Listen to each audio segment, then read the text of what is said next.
Halo semuanya, perkenalkan saya Dewa Yuanggatnyani dengan NIM 31. Di sini saya akan menjelaskan mengenai konsep manajemen risiko pada mata kuliah Disaster Recovery. Oke, dimulai dari apa sih itu manajemen risiko? Nah, di sini saya sudah menerangkan atau menuliskan di PowerPoint saya yaitu bahwa manajemen risiko merupakan proses sistematis untuk mengidentifikasi nilai dan mengendalikan ancaman serta aset dan pendapatan organisasi. Nah, ancaman ini tuh berasal dari berbagai sumber, seperti ada ketidakpastian keuangan, kewajiban hukum, kesalahan manajemen strategis, kecelakaan, dan bencana alam. Lalu tujuan utama manajemen risiko itu juga untuk meminimalkan dampak negatif dari risiko tersebut dan juga memaksimalkan peluang yang ada. Nah, dengan demikian, organisasi dapat melindungi dan meningkatkan nilai bagi para pemangku kepentingan, memastikan keberlanjutan operasi, dan mencapai tujuan yang telah ditetapkan oleh suatu perusahaan.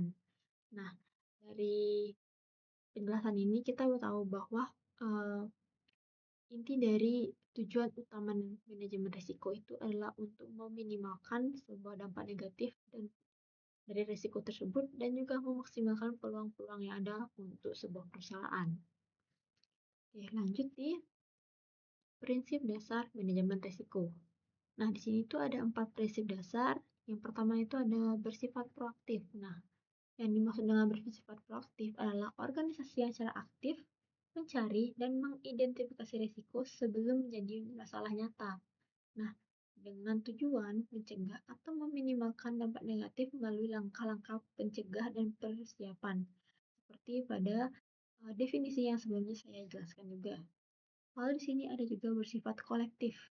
Nah, apa sih itu bersifat kolektif? Jadi, bersifat kolektif dimaksud dari prinsip dasar manajemen risiko adalah melibatkan kolaborasi dari seluruh anggota organisasi, memanfaatkan pengetahuan dan juga pengalaman bersama untuk mengidentifikasi risiko yang mungkin tidak terlihat oleh satu ataupun departemen saja. Lalu yang ketiga, ada bersifat partisipatif. Nah, yang dimaksud dari bersifat berpartisipatif itu adalah mengutamakan ketertiban aktif dari seluruh pemangku kepentingan, termasuk manajemen, karyawan, mitra bisnis, dan juga pelanggan. Nah, di sini itu untuk mendapatkan wawasan yang lebih lengkap mengenai risiko-risiko untuk sebuah perusahaan. Lalu yang terakhir atau yang keempat adalah bersifat iteratif. Nah, yang dimaksud dengan bersifat iteratif adalah proses manajemen risiko dilakukan berulang kali dan berkelanjutan dengan evaluasi dan penyesuaian berkelanjutan berdasarkan pengalaman dan perubahan kondisi untuk meningkatkan efektivitas. Nah, itu adalah 4 prinsip dasar dari manajemen risiko.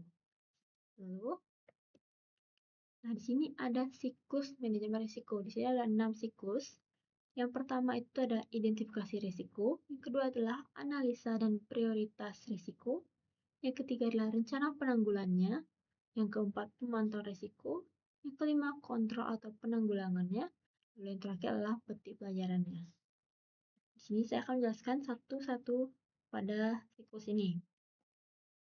Oke, yang pertama adalah identifikasi risiko. Jadi, apa sih itu identifikasi risiko? Nah, yang dimaksud dengan identifikasi risiko adalah langkah pertama dalam siklus untuk mengidentifikasi risiko yang di mana proses ini melibatkan pengenalan dan pencatatan risiko potensi yang dapat mempengaruhi proyek atau organisasi. Lalu metode ini yang digunakan bisa berupa wawancara, brainstorming, atau analisis histori. Di sini juga ada langkah-langkahnya, 3 langkah untuk mengidentifikasi risiko. Yang pertama, ada pengumpulan informasi, yang kedua pendokumentasian, dan yang ketiga kategorisasi. Nah, yang dimaksud dengan pengumpulan informasi itu adalah menggunakan metode seperti wawancara, brainstorming, survei, dan analisis data history. Untuk apa? Jelas untuk mengidentifikasi potensi risiko-risiko yang ada. Lalu yang kedua adalah pendokumentasian. Nah, yang dimaksud dengan pendokumentasian di sini ialah membuat daftar risiko yang telah diidentifikasi termasuk deskripsi, penyebab potensial, serta area yang akan terdampak pada risiko-risiko tersebut. Lalu yang terakhir adalah terkategorisasi. Nah, yang di sini itu dimaksud adalah mengelompokkan risiko berdasarkan tipe atau sumber. Misalnya dari risiko finansial, operasional, strategi, dan eksternal. Nah, itu tuh dikelompokkan berbeda-beda sesuai dengan sumbernya. Oke, next, yang langkah keduanya itu adalah langkah atau siklus keduanya itu adalah analisa dan prioritas risiko. Jadi yang dimaksud dengan analisa dan prioritas risiko adalah menganalisis setiap risiko untuk menentukan dampak dan kemungkinan terjadinya tujuan. Dari analisis ini adalah untuk memprioritaskan risiko berdasarkan tingkat keparahan dan probabilitasnya, sehingga dapat difokuskan pada risiko yang paling kritis. Jadi, yang dimaksud dengan analisa dan prioritas risiko ini adalah uh, menyusun risiko yang paling tinggi hingga risiko yang paling rendah. Lalu di sini ada langkah-langkah untuk menganalisa atau memprioritaskan risiko. Mungkin dengan misalnya dari risiko yang paling berat, sedang, maupun rendah seperti itu. Ini langkah-langkahnya ada 4. Yang dimana yang pertama itu adalah penilaian dampak. Yang dimaksud adalah menentukan seberapa besar dampak yang akan ditimbulkan oleh setiap risiko terhadap tujuan proyek atau organisasi. Jadi di setiap risiko yang sudah diidentifikasi itu, dibuatkanlah tujuan-tujuannya atau seberapa persen dampak yang akan terjadi atau yang akan terkena. Lalu yang kedua itu tentang penilaian probabilitas. Yang dimaksud itu untuk menentukan seberapa besar kemungkinan risiko itu terjadi. Lalu yang ketiga ada penilaian kualitatif dan kuantitatif. Yang dimaksud di sini adalah menggunakan metode seperti matriks, probabilitas dampak, analisis Monte Carlo, dan juga simulasi untuk menilai risiko. Lalu yang terakhir atau yang keempat adalah prioritisasi, yaitu untuk mengurutkan risiko berdasarkan tingkat keparahan, kombinasi antara dampak dan probabilitas, fokus serta risiko yang dengan tingkat prioritas paling tinggi. Jadi dari sinilah dimana setelah kita memprioritaskan risiko yang paling tinggi hingga yang paling rendah, itu tuh kita bakal mencari tingkat keparahannya. Yang mana dari sanalah kita bisa mengetahui bahwa risiko-risiko tersebut dari risiko tersebut yang mana yang paling besar dampaknya dan yang mana yang paling kecil dampaknya. Nah, lalu yang ketiga, siklus ketiga ini merupakan rencana dari penanggulangannya. Jadi, apa aja sih rencananya? Nah, rencana ini mencukup strategis untuk menghindari, mengurangi, atau menerima risiko. Ini juga termasuk langkah-langkah konkret yang akan diambil untuk mengelola risiko tersebut. Nah, di rencana penanggulangan ini ada 4 langkah. Yang pertama itu adalah penghindaran risiko. Yang dimaksud dengan penghindaran risiko adalah mengubah rencana proyek untuk mengeliminasi risiko atau dampaknya. Lalu yang kedua ada mitigasi risiko. Nah, yang dimaksud dengan mitigasi risiko itu adalah mengurangi probabilitas atau dampak risiko melalui tindakan preventif. Lalu yang ketiga adalah transfer risiko. Mengalihkan risiko ke pihak lain, misalnya melalui asuransi ataupun kontrak. Lalu yang keempat adalah penerima risiko, yang dimana itu dimaksud dengan menyadari atau menerima risiko dengan membuat rencana kontingensi atau cadangan. Nah, itu adalah 4 dari langkah untuk rencana penanggulangannya. Lalu, untuk siklus keempat adalah pemantauan risiko.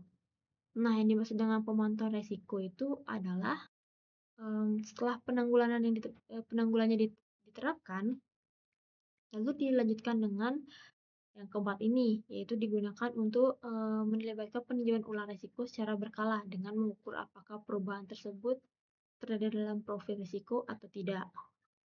Lalu, yang keempat adalah pengawasan. Nah, yang dimaksud dengan pengawasan ini adalah menggunakan indikator kerja utama atau KPI dan metrik lainnya untuk memantau risiko. Nah, di sini juga ada langkah kedua yaitu pengujian dan verifikasi. Yang dimana yang dimaksud untuk memastikan bahwa tindakan penanggulangan risiko berjalan sesuai rencana.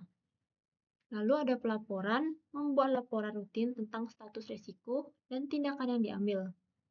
Dan yang keempat itu adalah pengkinian. Yang dimaksud itu adalah menyesuaikan rencana penanggulangan berdasarkan informasi baru atau perubahan kondisi.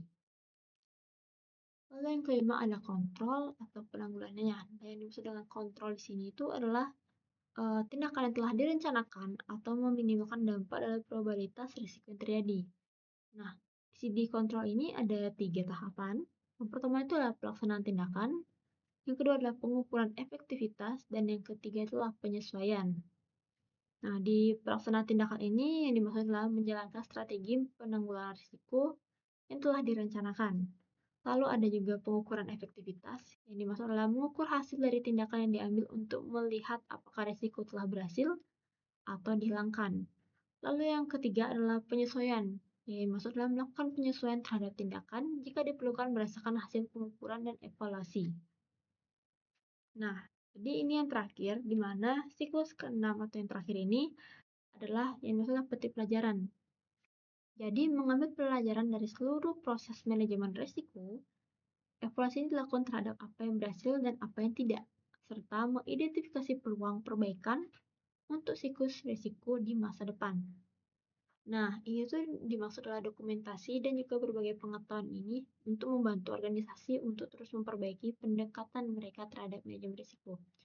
Nah, di sini tuh yang dimaksud itu adalah sebuah perusahaan akan mendokumentasikan semua yang telah dicatat atau seperti dampaknya, seperti prioritasnya, dan lain-lain itu catat untuk menjadi pelajaran bagi setiap perusahaan untuk memperbaiki pendekatan mereka terhadap manajemen risiko.